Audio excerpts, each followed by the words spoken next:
মাজনুন, পাগলদের উপর রোজা ফরজ হয় না, যারা পাগল তাদের উপর ফরজ হয় না। একটা হাদিস শোনাই, আল্লাহ রাসূল সাল্লাল্লাহু আলাইহি ওয়াসাল্লাম বলেছেন, আমি সবকিছু খুব প্রিসাইজলি বলছি যেহেতু আমাদের সময় কম। রুফি আল কালামু আন সালাসা, তিন ব্যক্তির উপর থেকে শরীয়তের কলম উঠিয়ে নেওয়া হয়েছে। আনিন নাইমি হাত্তা ইয়াস্তাইকিযা, ঘুমন্ত ব্যক্তি যতক্ষণ না সে জাগে। ঘুমের মধ্যে আপনারা কেউ বকা দিয়ে ফেললে আপনি মাইন্ড করতে পারবেন না, তো ঘুমাইছিল, কাকে বকা দিয়েছে কি করছে সে জানেই না। ঘুমন্ত ব্যক্তির উপর থেকে শরীয়তের কলম উঠিয়ে নেওয়া হয়েছে। আনি সবিগি হাত্তা ইয়াহতালিমা, শিশু যতক্ষণ না সে প্রাপ্তবয়স্ক হয়। ওয়া আনিল মাজনুনি হাত্তা ইয়াকিলা, পাগল যতক্ষণ না সে সুস্থ হয়। এই তিন শ্রেণীর ব্যক্তি থেকে শরীয়তের কলম উঠিয়ে নেওয়া হয়েছে। বুঝতে পেরেছেন? 3 নাম্বার হচ্ছে মারিদ, আপনি যদি খুব অসুস্থ হন তাহলে আপনি রোজা ভাঙতে পারবেন, যেটা আমরা ওই যে ইন্ট্রোডাক্টরি ডিসকাশনে বলেছি যে অসুস্থ হলে আপনি রোজা ভাঙতে পারবেন। 4 নম্বরে হচ্ছে মুসাফির, ট্রাভেলার, যদি আপনি লম্বা সফর করেন আপনি রোজা ভাঙতে পারবেন। এটা ন্যূনতম সীমা হচ্ছে 48 মাইল। তাই বলে কেএল থেকে পেনাং যাচ্ছেন আর রোজা ভেঙে ফেললেন, এটা করা যাবে না। আবার এখানে যদি আপনার সফরের পেরেশানি থাকে, খুব কষ্ট, তাহলে আপনি এই সুযোগটা নিতে পারবেন। কিন্তু আল্লাহ বলেছেন ওয়া আনতাসুমু খায়রুল লাকুম ইন কুনতুম তা'লামুন, যদি তোমরা রোজা রাখো এটাই তোমাদের জন্য কল্যাণ, যদিও আমি ফ্লেক্সিবিলিটি দিয়েছি।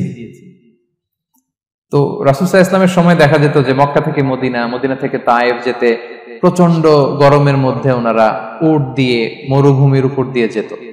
ওই পরিস্থিতি কিন্তু আমাদের নেই। কিন্তু যদি আপনার লম্বা সফর হয়, লেটস সে আপনি কেএল থেকে নিউ ইয়র্কে ফ্লাই করছেন, সফরের অনেক পেরেশানি, অনেক সময় হয়তো খেতে পারছেন না, আপনি চাইলে এই ফ্লেক্সিবিলিটি নিতে পারবেন।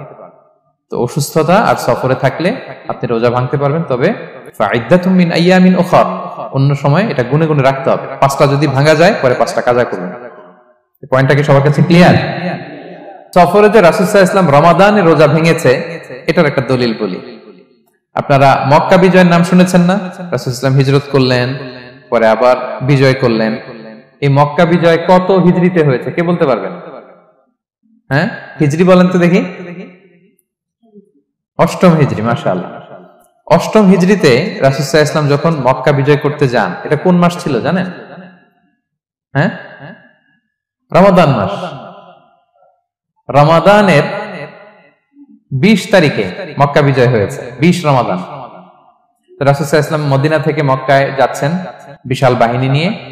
মক্কায় পৌঁছতে আরো 90 কিলোমিটার বাকি। আল কাদিদ নামে একটা জায়গা আছে, সহিহ বুখারীর বর্ণনা।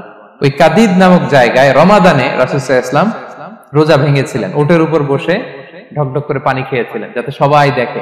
কারণ সবাই ভাববে রমাদানের রোজা রাখবো কি রাখবো না, সবাই আলাদা করে বলতে অনেক সময় লাগবে।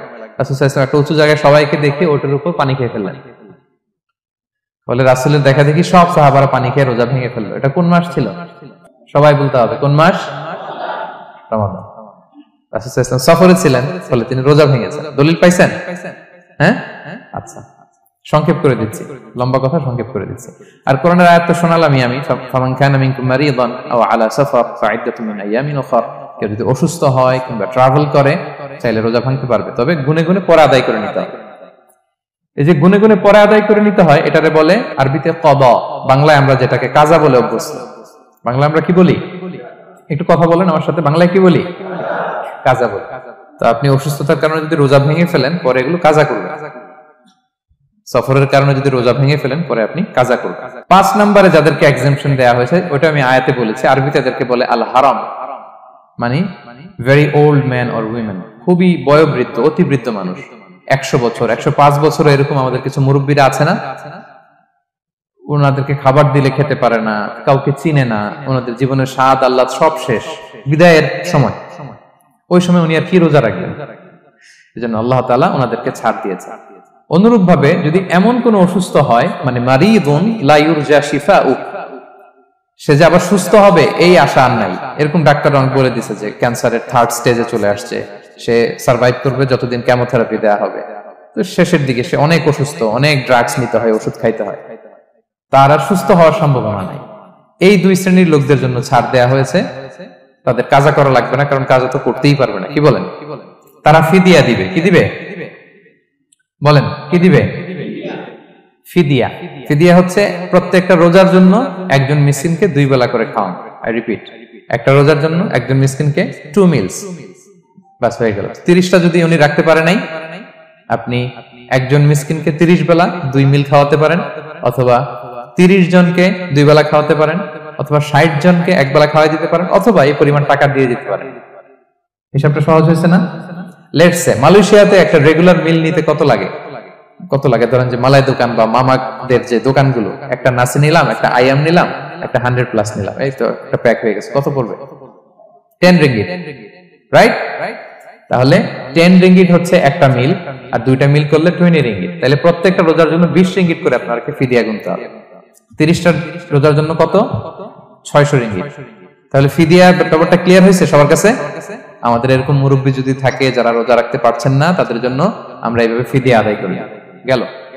ইমাম মালিক আলাইহি রাহমা, মালিকি মাযহাবের ইমাম, উনি ওনার শেষ জীবনে খুব অসুস্থ ছিলেন। উনি ওনার শেষ জীবনের রমাদানে রোজা রাখতে পারেন নাই, এত বয়স হয়ে গেছিল, রোজা রাখতে পারেননি। তো উনি 30 জন মিসকিনকে এনে গোশত আর রুটি খাওয়াই দিয়েছিলেন একসাথে, ফিদিয়া আদায় হয়ে গেছে। তো এরা ছাড় পাবে। 6 নাম্বার হচ্ছে আসহাবুল আমাল আশ-শাক্কা, যারা খুব কঠিন কাজ করে। এই প্রসঙ্গটা নিয়ে অনেকে ভুল বুঝে। এটা হচ্ছে এমন এমন কাজ যারা করে, যারা কাজ করতে করতে অসুস্থ হয়ে যাওয়ার সম্ভাবনা আছে, মৃত্যুর মুখোমুখি বেহুশ হয়ে যাওয়ার সম্ভাবনা, হ্যাঁ, তাদের জন্য ছাড় দেওয়া। ব্যাপারটা এমন না যে কেউ মরুভূমিতে কাজ করে সে রোজা ভাঙতে পারবে, কেউ রিক্সা চালায় কেউ রোজা ভাঙতে পারবে, কেউ স্টোন ক্র্যাশে কাজ করে সে রোজা ভাঙতে পারবে, এরকম। ধরেন যে মরুভূমিতে যারা কাজ করে, বা বাংলাদেশে সামারে যারা রিক্সা চালায়, অথবা আয়রন ফ্যাক্টরিতে যারা কাজ করে, অনেক সময় এমন হয় তারা ডিহাইড্রেশনে ভুগতে ভুগতে বেহুশ হয়ে যায় কাজের মধ্যে, এরকম হয় না? হয়। তাদের জন্য ছাড়, কিন্তু তাদের জন্য রেকমেন্ডেশন হচ্ছে এটা ফরজ ইবাদত, এটা তাদেরকে রাখতেই হবে। হয়তো নাইট শিফটে কাজ করার ট্রাই করবে, অথবা সারা বছর একটু একটু জমিয়ে রোজা রাখার চেষ্টা করবে, কিন্তু রোজা তারা রাখবে, তারা সাহুর খাবে, তারা রোজা রাখা শুরু করবে। কিন্তু মরুভূমিতে কাজ করতে করতে যদি এমন হয় যে সে বেহুশ হয়ে যাচ্ছে, মরার উপক্রম, এই পরিস্থিতিতেও সে রোজা ভাঙতে পারবে না, ইসলাম এতটা কঠিন নয়। পরিস্থিতি যদি এমন হয় তখন সে রোজা ভাঙতে পারবে, পরে সে রোজাগুলো কাজা করে নেবে। আচ্ছা, তো এই জন্য এই সমস্ত লোকদের ব্যাপারে আমাদের একটু সহনশীল হওয়া উচিত। আমাদের যে ওয়ার্কাররা গরমের মধ্যে কনস্ট্রাকশনে কাজ করে, আয়রন ফ্যাক্টরিতে কাজ করে, খুব কঠিন কাজ করে, তাদের কাজের টাইমটা কমায় দেয়া, তাদেরকে সাপোর্ট দেয়া, যাতে তারা রোজা রাখতে পারে। 7 নাম্বার হচ্ছে আল হামিল, গর্ভবতী নারী।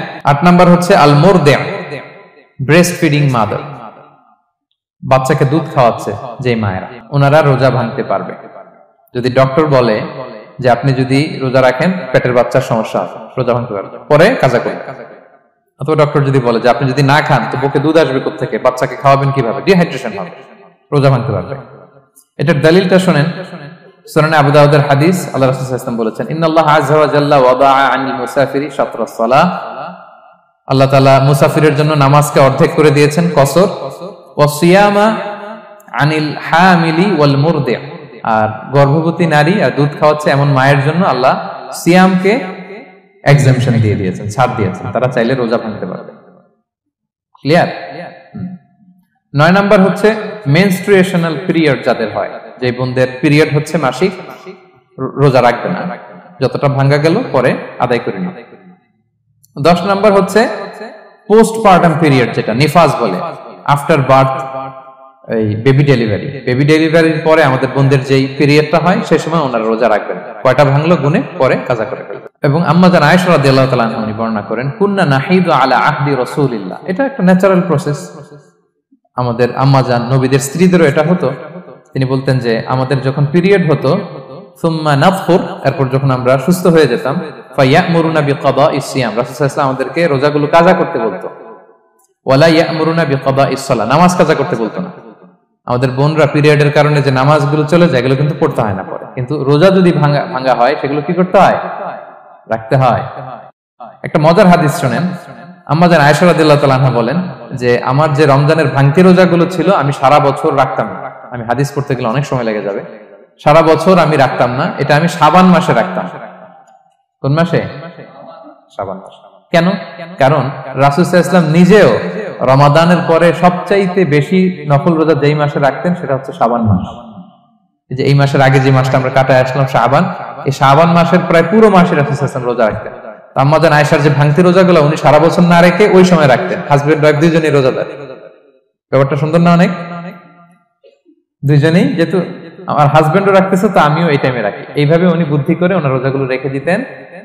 উনি শাবান মাসে রাখতেন, কারণ তিনি রাসূল সাল্লাল্লাহু আলাইহি ওয়াসাল্লামের ব্যাপারটা খেয়াল করতেন। এমন হতে পারে যে অন্য মাসে যদি উনি রোজা রাখেন, দিনের বেলায় রাসূল সাল্লাল্লাহু আলাইহি ওয়াসাল্লাম হয়তো আম্মাজান আয়েশা রাদিয়াল্লাহু তাআলা আনহার সঙ্গ পেতে চাইতে পারে দিনের বেলায়। সো এটা রাসূল সাল্লাল্লাহু আলাইহি ওয়াসাল্লামের জন্য কষ্টকর হবে, আর উনি তো রোজা রেখেছেন। সো উনিও প্ল্যান করে এমন সময় রাখতেন যে সময় রাসূল সাল্লাল্লাহু আলাইহি ওয়াসাল্লাম নফল রোজা রাখতেন, শাবানে রাখতেন। তো আমাদের বোনরা এই কাজটা করতে পারেন, শাবানে আপনারা এগুলো রাখতে পারেন।